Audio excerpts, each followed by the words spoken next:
શ્રી ગણેશાય નમઃ. મિત્રો, આપ જોઈ રહ્યા છો યુટ્યુબ આપણી ચેનલ આવો સત્સંગમાં આપ સૌનું સ્વાગત છે. મિત્રો, આજે આ વિડીયોમાં આપણે સાંભળવાના છીએ કારતક માસના વદ પક્ષની ચતુર્થી, સંકષ્ટ ચતુર્થીની વ્રતકથા, મહિમા, મુહૂર્ત, પૂજન વિધિ તથા ચંદ્રોદયના સમય વિશે પણ જાણીશું, પૂજન વિધિ વિશે પણ. જો આપને આ વિડીયો પસંદ આવે તો લાઈક કરજો, શેર કરજો. આપ આ ચેનલ પહેલી વખત જોઈ રહ્યા છો તો સબસ્ક્રાઈબ કરી લેજો, જેથી આવનાર નવા વિડીયોની માહિતી આપ સુધી તુરંત પહોંચી શકે. ધન્યવાદ. ઓમ વક્રતુંડ મહાકાય સૂર્યકોટી સમપ્રભ નિર્વિઘ્નમ કુરુ મે દેવ સર્વ કાર્યેષુ સર્વદા. બોલો ભગવાન શ્રી ગણેશજીની જય. મિત્રો, હિન્દુ ધર્મમાં ચતુર્થી તિથિનું ઘણું મહાત્મ્ય છે. આ તિથિ ભગવાન શ્રી ગણેશજીને સમર્પિત છે, માટે આ તિથિના ઈષ્ટદેવ હોય જે ભક્તો આ ચતુર્થીનું વ્રત કરે છે, ભગવાન શ્રી ગણેશજીનું પૂજન વિધિ કરે છે, તેના જીવનમાંથી સંકટોનું હરણ થાય છે, બાધા વિઘ્ન મટે છે અને જીવનમાં સુખ, સમૃદ્ધિ, આનંદ, વૈભવની પ્રાપ્તિ થાય છે. હિન્દુ ધર્મમાં ચતુર્થી તિથિ ભગવાન શ્રી ગણેશજીની પૂજાનો દિવસ મનાય છે. મહિનામાં 2 વખત ચતુર્થી તિથિ આવે છે, સુદ પક્ષની અને વદ પક્ષની. બંને તિથિનું મહાત્મ્ય અલગ અલગ છે. જેમ કે સુદ પક્ષની આવતી ચતુર્થીને વિનાયક ચતુર્થી કહેવાય છે અને વદ પક્ષની ચતુર્થીને સંકષ્ટ ચતુર્થી કહેવાય છે, જે સંકટોને હરનાર છે, શુભ ફળની પ્રાપ્તિ કરાવનાર છે. આ ચતુર્થીનું વ્રત કરવાથી બગડેલા કાર્ય પણ બની જાય છે. સૌપ્રથમ આપણે જાણીએ કે કારતક માસના વદ પક્ષની ચતુર્થી તિથિનો પ્રારંભ ક્યારે થાય છે અને પૂજાનું મુહૂર્ત શું છે, ચંદ્રોદયનો સમય શું છે. આપણા હિન્દુ પંચાંગ અનુસાર કારતક માસના કૃષ્ણ પક્ષની ચતુર્થી તિથિનો પ્રારંભ થાય છે 18 નવેમ્બર 2024 સોમવારના દિવસે સાંજે લગભગ 7 વાગ્યાની આસપાસ, જે આ તિથિ પૂર્ણ થાય છે 19 નવેમ્બર 2024 મંગળવારના દિવસે સાંજે 5:30 વાગ્યે. આ સંકષ્ટ ચતુર્થી છે તે ચંદ્રતિથિ અનુસાર મનાય છે, એટલે કે ચોથનો ચંદ્રમા હોય ત્યારે ચતુર્થીનું વ્રત થાય છે આ વદ પક્ષની ચતુર્થીમાં. એટલા માટે તારીખ 18 નવેમ્બર 2024 અને સોમવારના દિવસે આ વ્રત રાખવાનું રહેશે. આ વદ પક્ષની ચતુર્થીમાં ચંદ્ર દર્શનનું, ચંદ્ર પૂજનનું ઘણો મહિમા છે. ભગવાન શ્રી ગણેશજીનું પૂજન થઈ જાય વિધિ વિધાનથી પછી ચંદ્રદેવને અર્ધ્ય અપાય છે, દર્શન કરાય છે, પ્રભુને પ્રાર્થના કરાય છે, પોતાની મનોકામના કહેવાય છે. ચંદ્ર દર્શનનો શુભ સમય પણ જાણી લઈએ. લગભગ સાંજે 7:30 વાગ્યાથી. ગામ શહેર પ્રમાણે અલગ અલગ હોઈ શકે, તે જાણી લેવું.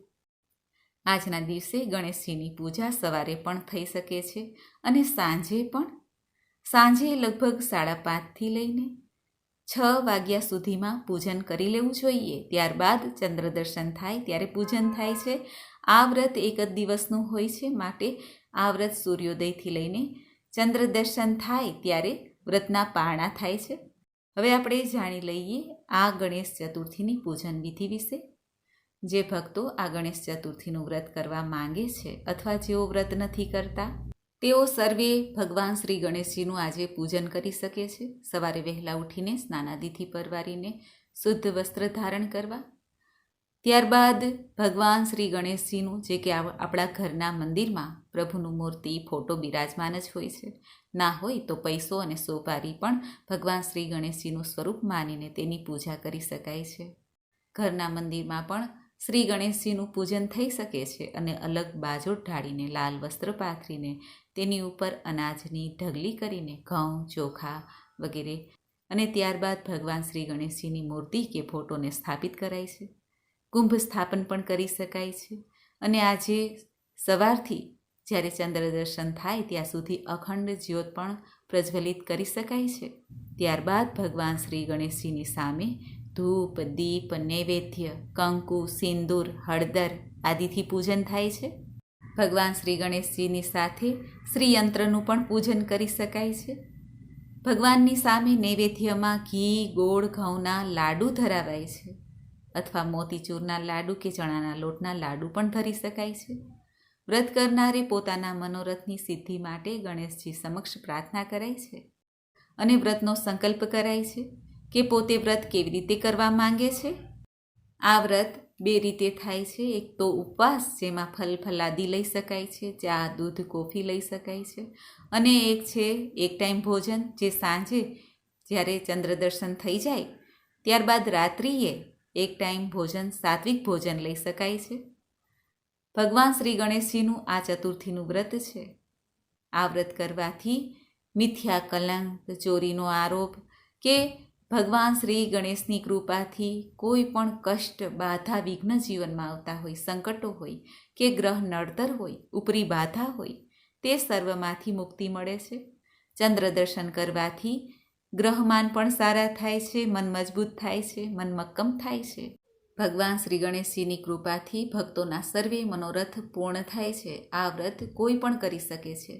સાચા હૃદયથી, મનથી ભગવાન શ્રી ગણેશજીનું પૂજન કરીને વ્રત ઉપવાસ કરવાથી અથવા પ્રભુના મંત્ર જાપ કરવાથી પણ લાભ પ્રાપ્ત થાય છે. હવે આપણે સાંભળીએ ભગવાન શ્રી ગણેશજીને પ્રિય એવી આ ચતુર્થી વ્રતની વ્રતકથા. બોલો ભગવાન શ્રી ગણેશજીની જય. મહામુનિ દધીજીના પુત્ર વૃતાસુર રાક્ષસ હતા. તે ઘણા જ પરાક્રમી અને બળવાન હતા. આથી પોતાના બળનો ઉપયોગ કરીને તેમણે ત્રણેય લોક જીતી લીધા હતા.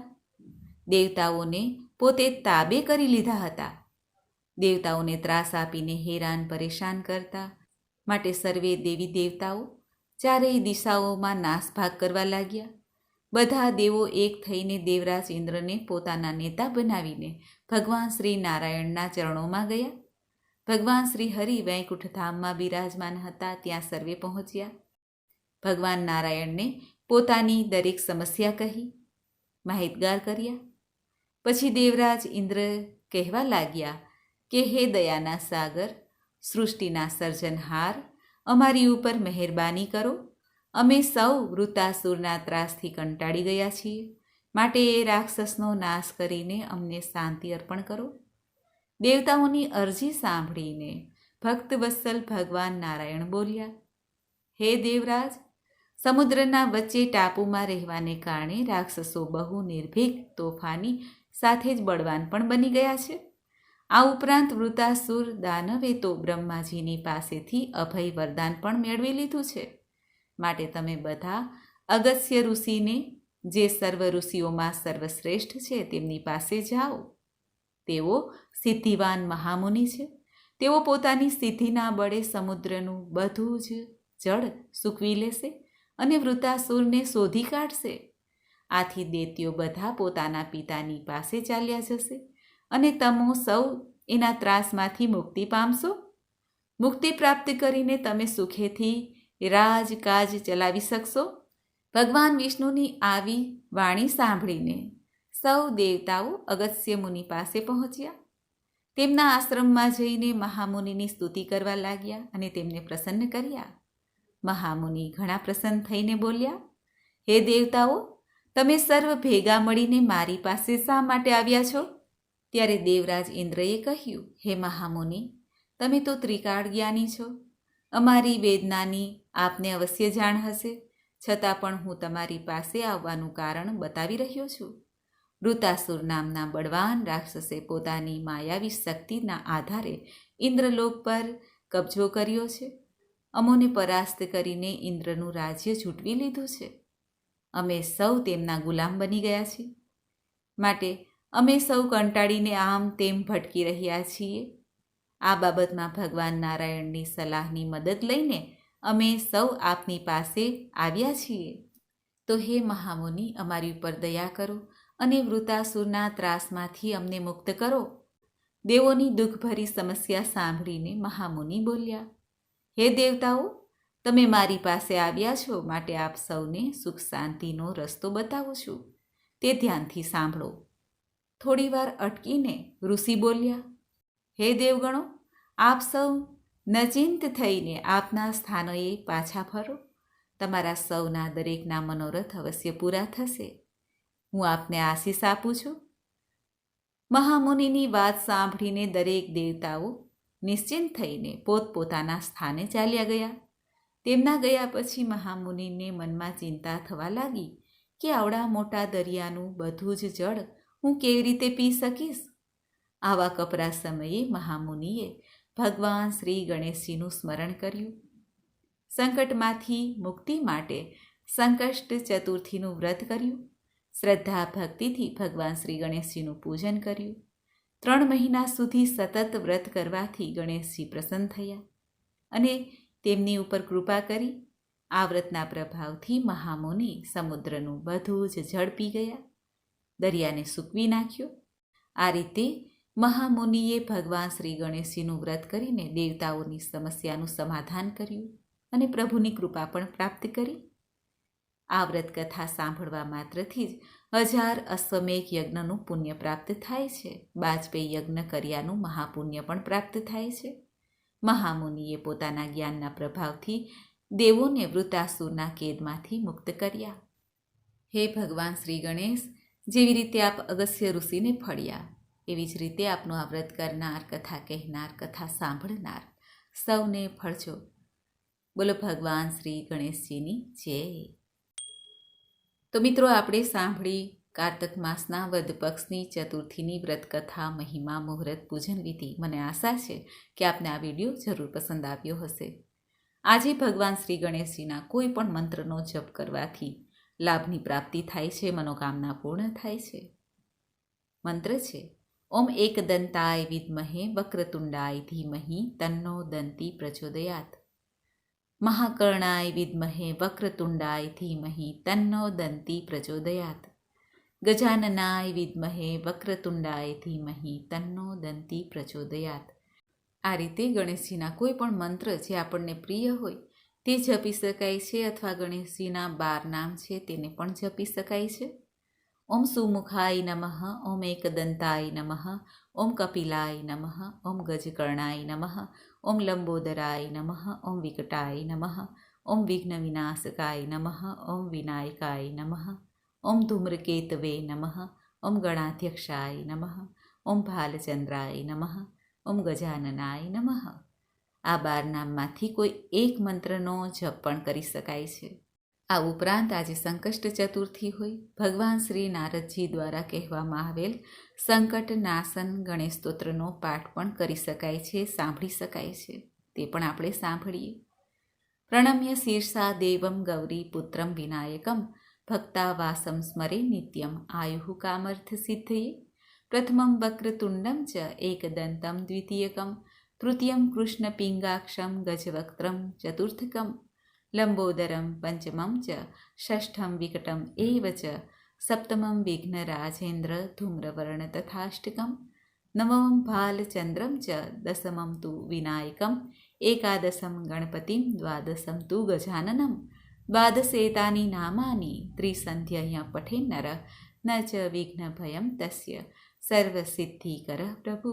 વિદ્યાર્થી લભતે વિદ્યામ, ધનાર્થી લભતે ધનમ, પુત્રાર્થી લભતે પુત્રાન, મોક્ષાર્થી લભતે ગતિમ. જપેત ગણપતિ સ્તોત્રમ ષડભીર્માસે ફલમ લભેત. સંવત્સરેણ સિદ્ધિ ચ લભતે નત્ર સંશય. અષ્ટેભ્યો બ્રાહ્મણેભ્યોશ્ચ લિખિત્વા યં સમર્પયેત તસ્ય વિદ્યા ભવેત સર્વા ગણેશસ્ય પ્રસાદત. ઇતિ શ્રી નારદ પુરાણે સંકટનાશન ગણેશ સ્તોત્ર સંપૂર્ણમ. બોલો શિવ પાર્વતીના આનંદધન, રીતિ સિદ્ધિના દાતા, લાભ શુભના પિતા, સંતોષ ધન પ્રદાન કરનારા દેવતા ભગવાન શ્રી ગણેશજીની જય. મિત્રો, મને સાંભળવા માટે ધન્યવાદ. આપ સૌને મારા જય શ્રી કૃષ્ણ.